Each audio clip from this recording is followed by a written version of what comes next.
ओम शांति। आज की तारीख है 14 जुलाई 2022। प्रातः मुरली बाप दादा मधुबन से बोले। मीठे बच्चे सब संग तोड़ मुझ एक बाप से योग लगाओ तो तुम मेरी पुरी में आ जाएंगे। अंत मते सो गति हो जाएगी। प्रश्न है, जो साइलेंस की अवस्था में जाने का पुरुषार्थ करते हैं उन्हें क्या अच्छा नहीं लगता? उत्तर है, उन्हें घड़ी की आवाज भी अच्छी नहीं लगती, क्योंकि स्वदेश इन कॉर्पोरियल वर्ल्ड में कोई भी आवाज नहीं है। इसीलिए तुम वाणी से परे जाने का पुरुषार्थ करते हो। तुम्हें अशरीरी हो अपने स्वधर्म में टिकना है। बाबा के देश को बाबा सहित याद करना है। गीत है, भक्तों की फरियाद सुनो, वो दिल से पुकारे भगवान हमारे। ओम शांति। भगवानुवाच यह है योग आश्रम। तुम यहाँ बैठे हो योग कमाने। यह परमात्मा तुम आत्माओं से इन ऑर्गन्स द्वारा बता रहे हैं। तुम आत्माएं अभी किसकी याद में बैठे हो? आत्मा कहती है, अहम आत्मा ततत्वम। हम सब आत्माएं उस परम पिता परमात्मा की याद में बैठे हैं। यह योग सिखाने आया है। भगवानुवाच मैं सभी आत्माओं का पिता हूं अथवा फादर हूं। मैं इस शरीर द्वारा तुमको योग सिखाने के लिए टीचर बन आया हूं।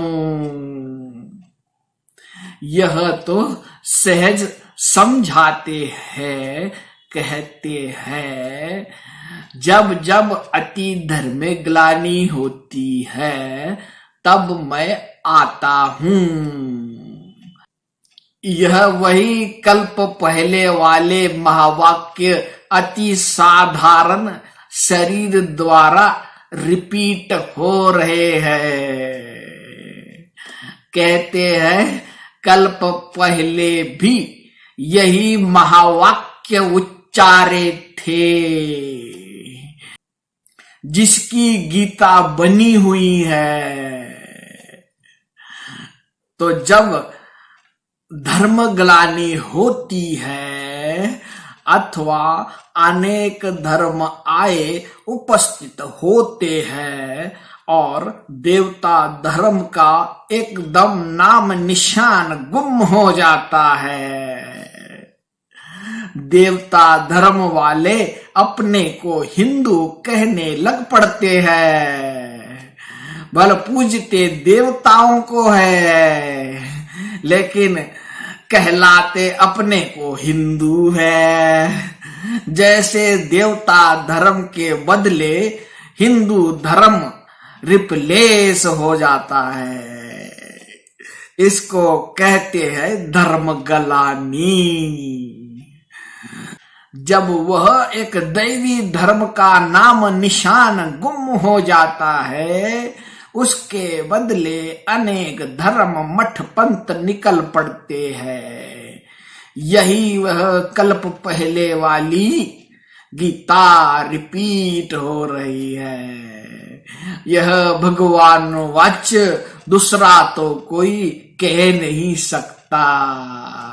वही आकर फिर वही गीता के महावाक्य रिपीट कर रहे हैं। यह महावाक्य और कोई शास्त्रों में नहीं है, गीता में है भगवान वाच्य।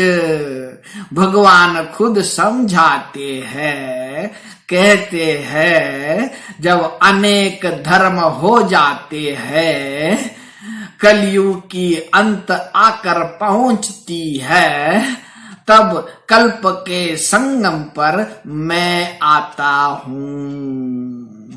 क्योंकि कलयुग को कहा जाता है तमो प्रधान, सतयुग है सतो प्रधान, जहां परम पिता परमात्मा का गॉडेज राज्य अथवा देवी देवताओं का राज्य चलता है, वह भी इसी स्टेज पर चलता है।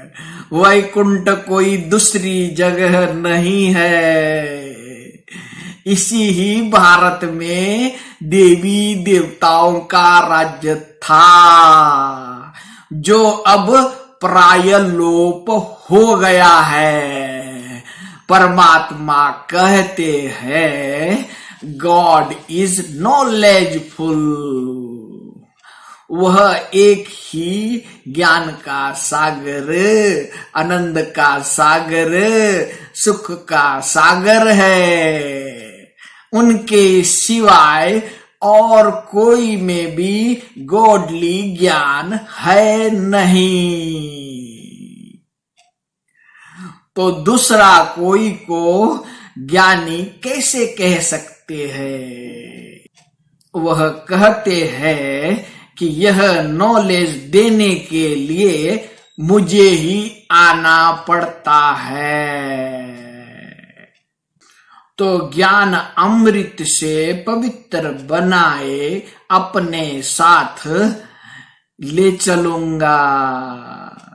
इसलिए ही कहा जाता है जीते जी मरना। लेकिन यह है बिल्कुल मीठा मौत। जो अपने असली बाप की गोद में आ जाते हैं, कितना अच्छा समझाए, कितना समझाए, फिर भी कह देते हैं मन मना भव मद्याजी भव। अच्छा, मीठे मीठे सिकी लधे बच्चों प्रति मात पिता बाप दादा का याद प्यार और गुड मॉर्निंग। रूहानी बाप की रूहानी बच्चों को नमस्ते। हम रूहानी बच्चों की रूहानी बाप दादा को याद प्यार गुड मॉर्निंग और नमस्ते।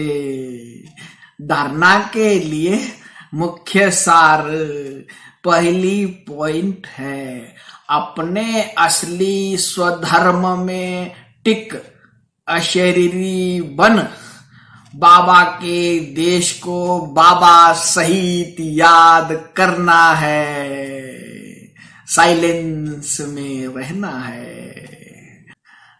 दूसरी पॉइंट है रॉयल घराने में आने के लिए अपना सब कुछ बाप हवाले कर प्यूरिफाई बनना है।